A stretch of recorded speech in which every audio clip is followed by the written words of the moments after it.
పల్లెలే పట్టణాలకు పట్టుకొమ్మలు అన్న నానుడి ఉంది. అవును, పల్లెలు బాగుంటే పట్టణాలు కూడా కలకల్లాడతాయి. పల్లెలు పట్టణాలకు రహదారులు వేస్తే అద్భుతంగా ఉంటుంది. అందుకోసమే మారుమూల పల్లెల్లో సైతం రహదారులు నిర్మించింది వైఎస్ఆర్సీపీ ప్రభుత్వం. పల్లె అందాలకు మరింత అందాన్నిస్తున్నాయి. పల్లె రోడ్లపై ఒక ప్రత్యేక కథనం. పట్టుకొమ్మలను మరిచిపోయారు కొందరు పాలకులు. పల్లెలు పచ్చగా ఉంటేనే పట్టణాలు నగరాలు బాగుంటాయని నమ్మారు సీఎం వైఎస్ జగన్. పల్లెల్లో రహదారుల అభివృద్ధిపై ప్రత్యేక దృష్టి పెట్టారు. మారుమూల పల్లెలకు సైతం మంచి రహదారులను నిర్మించారు.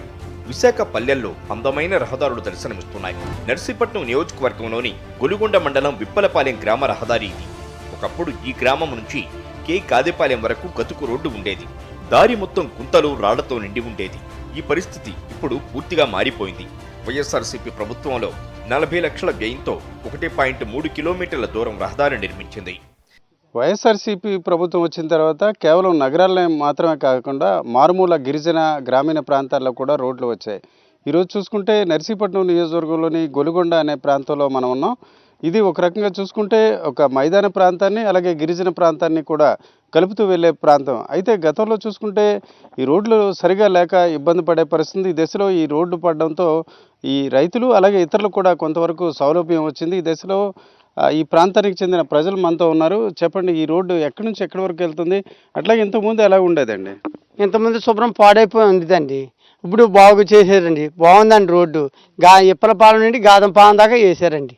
రోడ్డు మాత్రం బాగుందండి, చాలా అందంగా ఉందండి. మాకు బాగుంది, అన్ని రకాలకి రోడ్డు బాగుంది. ఇప్పలపాలెం గాదంపాలెం మాకు 24 గంటలు ఈ రోడ్డు అవసరం. ట్రాఫిక్లకి వ్యవసాయ పనులకి 24 గంటలు ట్రాఫిక్ ఉంటుందండి ఈ రోడ్డు. చాలా మంది అంటుంటారు ప్రభుత్వం కేవలం విశాఖపట్నం అలాంటి సిటీల్లోనే రోడ్లు వేస్తుంది అనేసి. బట్ మీ ఊరు చూస్తే ఇంత అందమైన రోడ్డు వేయడం ఎట్లా అనిపిస్తుంది? మాకు చాలా ఆనందంగా ఉందండి. గవర్నమెంట్ వచ్చిన వెంటనే మాకు ఈ రోడ్డు వేయడం జరిగింది.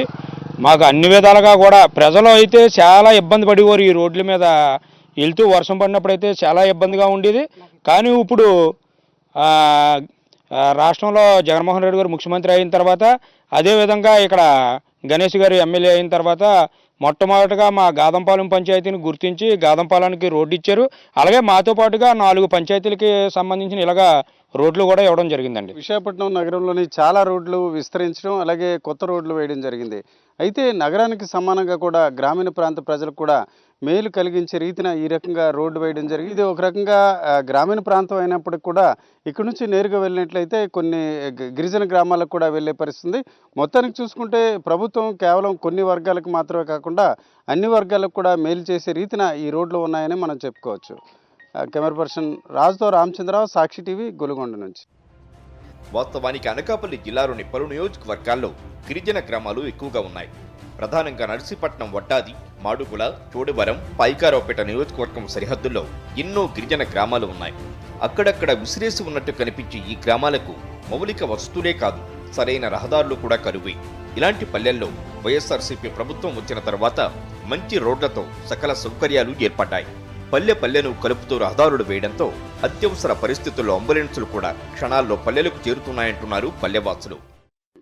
రోడ్లు ఏంటి, సైడ్ రోడ్డు, డ్రైనేజ్ ఏంటి, మామూలు జగనన్న కాలనీ ఏంటి.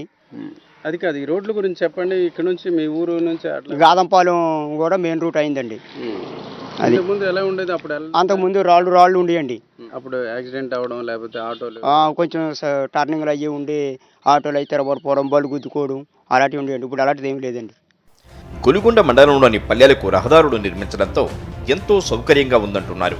చోద్యం గ్రామంలోని చిన్న వీధుల్లో సైతం సిమెంట్ రోడ్లు వేశారంటున్నారు చోద్యం వాసులు. ఇంత ముందు రోడ్డు ఉండేది కాదు. ఇది వేసిన తర్వాత కొంత ఉండిపోతే మళ్ళీ మొన్న వేశారు గాదంపాలెం వెళ్ళేదాకా. రోడ్లు బాగానే ఉన్నాయి. బాగానే ఉందండి, ప్రాబ్లం ఏమీ లేదండి. రోడ్ల విషయంలో అయితే మాత్రం మా పంచాయతీలో ప్రాబ్లం ఏమి లేదండి. ప్రతి లైన్ కూడా చూడండి కావాల్సింది. ఆ లైన్తో సిమెంట్ అండి, ఈ లైన్ సిమెంట్, అవి కూడా సిమెంట్ రోడ్లు, అన్ని సిమెంట్ రోడ్లు. మారుమూల గిరిజన గ్రామాలకు సైతం రహదారులు నిర్మించడంతో పల్లెలు అభివృద్ధికి బాటలు పట్టాయంటున్నారు గిరిజన పల్లెవాసులు. పట్టణాలకు ధీటుగా పల్లెల్లో రహదారులు నిర్మించింది వైఎస్ఆర్సీపీ ప్రభుత్వం. అనకాపల్లి జిల్లా గొలికొండ మండలంలో బొడ్డెడపాడు గ్రామంలో కేవలం 36 గృహాలు మాత్రమే ఉంటాయి. ఈ గిరిజన పల్లెల్లో స్వతంత్రం వచ్చినప్పటి నుంచి రహదారులు లేవు. వైఎస్ఆర్సీపీ ప్రభుత్వంలోనే రహదారులు వేశారంటున్న పల్లెవాసులతో మా ప్రతినిధి ఫేస్ టు ఫేస్. చాలా సందర్భాల్లో చూసుకుంటే ఎక్కడైనా అభివృద్ధి పనులు చేయాలంటే ఓటు బ్యాంకు అలాగే జనాభాలో చూస్తారు. అలాగే అన్నిటికంటే మించి ఆర్థికంగా ఏ మేరకు ప్రయోజనం ఉంటుందో చూసే పరిస్థితుంది. కానీ ఈరోజు చూసుకుంటే ఏపీ ప్రభుత్వం మాత్రం మారుమూల ప్రాంత ప్రజలు అలాగే ఆదాయంతో సంబంధం లేకుండా మేలు చేసే పరిస్థితి. ఇప్పుడు మనం చూస్తుంటే నేను నర్సీపట్నం నియోజకవర్గంలోని గొలుగొండ మండలం ఆ ప్రాంతంలో ఉన్నాం. ఇక్కడ చంద్రయ్యపాలెం అంటే నేనున్న ఈ ప్రాంతానికి దాదాపు 3 కిలోమీటర్ల దూరంలో చంద్రయ్యపాలెం అనే ఒక మారుమూల ప్రాంతం ఉంది. ఆ మారుమూల ప్రాంతం నుంచి ఇక్కడ బొడ్డడపాడు అనే ఈ గ్రామం చూసుకుంటే కేవలం దాదాపు 30 నుంచి 33 ఇళ్ళు మాత్రమే ఉంటుంది. ఒక రకంగా ఇది మైదాన ప్రాంతాల్లో ఆనుకొని ఉన్న ఒక గిరిజన గ్రామం. నిజానికి చూసుకుంటే ఇంత దూరం రోడ్డు వేయడానికి దాదాపు 1,20,00,000 రూపాయలు ఖర్చు అయింది. అయితే ప్రజలకు మాత్రం మేలు చేయాలనే ఉద్దేశంతో ఈరోజు వైఎస్ఆర్సీపీ ప్రభుత్వం రోడ్డు వేయడంతో గిరిజనులందరూ కూడా సంతోషంగా ఉన్న పరిస్థితి. గతంలోనైతే రోడ్డు లేక చాలా ఇబ్బందులు పడేవారండి. జ్వరాలు జబ్బులు వచ్చినప్పటికీ ప్రజల్లోనే డోలు కట్టుకొని మోసుకెళ్ళేవారు సార్. ఇప్పుడు ఆ పరిస్థితి అయితే లేదు. జగన్మోహన్ రెడ్డి గారు ముఖ్యమంత్రి అయిన తర్వాత మాకు రోడ్డు ఇచ్చారు, తర్వాత గుడి కూడా ఇచ్చారు సార్. రోడ్డు వేసినాక మాకు లైఫ్ మారింది సార్. ఎందుకంటే గతంలో అయితే బురదతో ఎంతో ఇబ్బంది పడేవారు సార్. జ్వరాలు వచ్చినా ఏమొచ్చినా సరే నడిచి వెళ్ళాలంటే ఇక్కడి నుంచి గొలుగొండ వెళ్ళాలంటే 7 కిలోమీటర్స్ సార్ మెయిన్ రోడ్డుకి వెళ్ళాలంటే. ఆ పరిస్థితుల్లో కూడా మాకు ఇప్పుడు రోడ్డు ఇచ్చినందుకు చాలా ఆనందంగా ఉంది సార్. ఎన్ని ఇళ్ళు ఉంటాయి, అట్లాగే ఇన్ని ఇళ్ళకి ఇంత 1,20,00,000 రూపాయలు కేటాయించడం ఒక రకంగా ఒక మంచి విషయంగా అనుకుంటున్నారు మీరు? అవును సార్. మా గ్రామం వచ్చి 40 కుటుంబాలు సార్. ఈ గ్రామంలో ఉన్న ప్రజలందరూ కూడా ఈరోజు ఇంత ఆరోగ్యంగా ఆనందంగా ఉన్నారంటే అది ఒక జగన్మోహన్ రెడ్డి వల్లే. ఏంటంటే రోడ్డు ముఖ్య కారణం. రోడ్డు ఇప్పుడు ఒక అంబులెన్స్ కొట్టేసరికి 35 మినిట్స్ 20 మినిట్స్లో మా గ్రామానికి వచ్చి పడుతుంది సార్. ఎంత ఎమర్జెన్సీ అయినా సరే మా గ్రామానికి వచ్చి అంబులెన్స్ తీసుకెళ్తుంది. గతంలో అయితే చాలా ఇబ్బందులు పడేవాళ్ళం. ఇంతకు ముందు అయితే నడిచి వెళ్ళేవాళ్ళమండి. బురదతోని చాలా ఇబ్బందితో వెళ్ళేవాళ్ళం. ఇప్పుడైతే పర్వాలేదండి. నేను నడిచి గొలుగొండ కానీ ఇలా నడిచి వెళ్ళేవాళ్ళమండి. ఇప్పుడు ఆటోలు కానీ బండి వస్తున్నాయండి. మాకు బాగుందండి. ఇంతకుముందు నడిచి వెళ్ళేవాళ్ళమే. ఇప్పుడైతే అన్నీ ఇంకా ఇంటి దగ్గరకు వస్తున్నాయి. కూరగాయలు, బళ్ళు, ఇంకా ఏం కష్టం వచ్చినా నష్టం వచ్చినా వెళ్ళొస్తున్నామండి. వాస్తవానికి చూసుకుంటే ప్రభుత్వానికి కావచ్చు, నాయకులకి పెద్ద మనసు ఉంటే ఏదైనా జరుగుతుంది. బుడ్డడపాడు గ్రామం నర్సీపట్నానికి అత్యంత చేరువ. ఇక్కడ మాజీ మంత్రి అయ్యన్న పాత్రుడితో పాటు ఇతరులు కూడా ఎమ్మెల్యేలుగాను మంత్రులుగా కూడా చేసిన పరిస్థితి. అయితే ఇంత మారుమూల ప్రాంతానికి రోడ్లు వేయాలనే ఆలోచన అప్పుడున్న అధికారులు కావచ్చు, ప్రజాప్రతినిధులకు కానీ లేదు. కెమెరా పర్సన్ రాజుతో రామచంద్రరావు, సాక్షి టీవీ, బొడ్డడపాడు నుంచి. అనకాపల్లి జిల్లా నర్సీపట్నంలో ప్రధాన రహదారుల విస్తరణ పనులు చురుకుగా సాగుతున్నాయి. అందులో భాగంగా నర్సీపట్నం ట్రాఫిక్ సమస్యకు చెక్ పెట్టడానికి బైపాస్ రోడ్డును నిర్మిస్తున్నారు. దాదాపు 3 కోట్ల వ్యయంతో నిర్మాణ పనులు చకచకా కొనసాగుతున్నాయి. ఈ రహదారి అందుబాటులోకి వస్తే లంబసింగి, చింతపల్లికి వెళ్లే పర్యాటకులకు ట్రాఫిక్ కష్టాలు తొలగిపోతాయంటున్న నర్సీపట్నం వాసులతో మా ప్రతినిధి రామచంద్ర మరింత సమాచారాన్ని అందిస్తారు. ఉమ్మడి విశాఖ జిల్లాలో కీలకమైన పట్టణాల్లో ఒకటి నర్సీపట్నం. అయితే దశాబ్దాల చరిత్ర ఉన్నప్పటికి కూడా ఈ ప్రాంతం అభివృద్ధి గురించి కానీ, మౌలిక సదుపాయాల గురించి కానీ గత ప్రభుత్వాలు ఎందుకో పట్టించుకోలేదు. కానీ ఈరోజు వైఎస్ఆర్సీపీ ప్రభుత్వం వచ్చిన తర్వాత పూర్తిగా ఈ ప్రాంతంలో మౌలిక సదుపాయాలు కల్పించే పరిస్థితి కనిపిస్తుంది. కేవలం మెయిన్ రోడ్డు విస్తరణ మాత్రమే కాకుండా ఈ నగరం గుండా వెళ్ళే, ఈ ప్రాంతం గుండా వెళ్ళే వాహనాలు కూడా ఏమాత్రం కూడా ఇబ్బంది లేకుండా చేసే ప్రయత్నం ఒక రకంగా ఒక రింగ్ రోడ్డు మాదిరిగా వేస్తున్నారు. దీనికి సంబంధించిన అధికారి రవి ఉన్నారు. రవి గారు చెప్పండి, ఈ ప్రాజెక్టు అంటే ఎన్ని కిలోమీటర్లు వేస్తున్నారు, అట్లాగే ఈ ప్రాజెక్టు వల్ల నర్సీపట్నం కావచ్చు లేక అల్లూరు సీతారామరాజు జిల్లా నుంచి వచ్చే ప్రజలకు ఏ రకంగా ఉపయోగం ఉంటుంది? ఇది మొత్తం 2.5 km సార్. ఈ ప్రాజెక్ట్ కాస్ట్ టైంచి 6 కోట్ల రూపాయలు.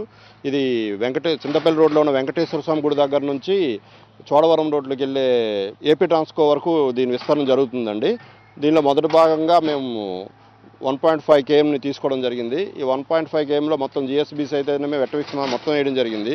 ఈ రోడ్ వేయడం వల్ల రేపు పొద్దున్న ఎప్పుడైనా మెయిన్ రోడ్లో ఏదైనా అబ్స్ట్రక్షన్ వస్తే బైపాస్ చేసుకోవడానికి ఇది ఉపయోగపడుతుంది. At the same time Chintapalli నుంచి వచ్చేవాళ్ళు వైజాగ్ నేరుగా వెళ్ళాలనుకునేటప్పుడు మెయిన్ రోడ్ మీద ట్రాఫిక్ ఇబ్బంది లేకుండా ఈ రోడ్ని యూజ్ చేసుకుని డైరెక్ట్గా పాస్ ఓవర్ అయిపోవచ్చు. కనుక ఈ రోడ్డు వల్ల అయితే ఈ సిటీకి చాలా ఉపయోగం అయితే ఉందండి. ప్రభుత్వం వచ్చాక మీ నర్సీపట్నంకి ఈ రోడ్లు మౌలిక సదుపాయాల పరంగా ఎలాంటి మేలు జరిగినట్టు అనిపిస్తుంది? మాకు ముఖ్యంగా ఈ ప్రభుత్వం వచ్చాక మా ఎమ్మెల్యే గణేష్ గారు చాలా బ్రహ్మాండంగా డెవలప్ చేస్తున్నారు. ఆల్రెడీ మెయిన్ రోడ్ మేము విస్తరణ మొదలెట్టాం. ఈ రోడ్డు ఏంటంటే ఆల్రెడీ నర్సీపట్నం సుమారు 8 మండలాలు ఇక్కడ బేసే ఉంది. నిత్యం వ్యాపారరీత్యా కానీ స్కూల్స్ కానీ కాలేజ్ కానీ ఇక్కడ ప్రధానంగా షాపింగ్ కానీ ఇక్కడికి వస్తూ ఉంటారు. దాని మీద చింతపల్లి వెళ్ళి రోడ్ నుంచి బొడ్డుపల్లి జంక్షన్ కనెక్షన్ ఉన్న రోడ్డు ఇది 30 అడుగుల రోడ్డు. ఇది సుమారు 6 కోట్లతో 2.5 కిలోమీటర్ల రోడ్డు. ఈపాటికే దగ్గర కిలోమీటర్న్నర రోడ్డు అయిపోయింది. ఈ రోడ్డు కానీ వారం 10 రోజులు ఇది అందుబాటులో కాదు. ఇది రోడ్డు కానీ అయిపోతే ట్రాఫిక్ కష్టాలు మ్యాక్సిమం వైజాగ్ వెళ్ళే వాళ్ళు ఈ రూట్ అంటే వెళ్ళొచ్చు. దానికి ట్రాఫిక్ కష్టాలు తీరితే అలాగే దీంతోపాటు కూడా వార్డుల్లో కూడా గత ప్రభుత్వాలు చేయలేని విధంగా ఈవేళ మా ఎమ్మెల్యే గణేష్ గారు వార్డుకి 50 లక్షల రూపాయలు సుమారు పట్టణంలో 6 కోట్ల రూపాయలు పెట్టి సర్వేగంగా రోడ్లు ఆల్రెడీ 50% పైన రోడ్లు మేము వార్డులో వేసాం. సిమెంట్ రోడ్లు అవి కూడా రానున్న రోజుల్లో కూడా కంప్లీట్ అవుతాయి. నర్సీపట్నం ఈ ఎమ్మెల్యే గారు వచ్చాక బ్రహ్మాండంగా డెవలప్ అవుతుంది.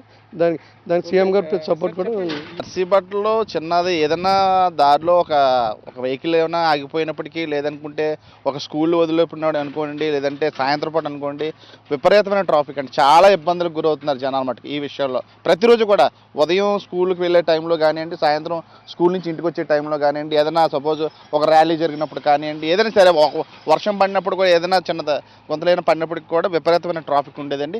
ఈ బైపాస్ రోడ్డు వల్ల చాలా అంటే చాలా ఉపయోగం ఉంది జనాలకి. నర్సీపట్నం అనేది కేవలం ఈ ప్రాంతానికి మాత్రమే కాకుండా ఇటు పర్యాటకంగా చాలా వరకు అభివృద్ధి చెందిన నేపథ్యాన ఇటు చూసుకుంటే లంబసింగి, చింతపల్లి లాంటి ప్రాంతాలకు కూడా వేరువేరు ప్రాంతాల నుంచి వాహనాలు వచ్చే పరిస్థితి ఉంది. ఈ క్రమంలో ఈ బైపాస్ నిర్మాణాన్ని దాదాపు 2.5 కిలోమీటర్ల దూరం 6 కోట్లతో పూర్తి చేయడానికి శరవేగంగా పనులు జరుగుతున్న తీరు మనకు కనిపిస్తుంది.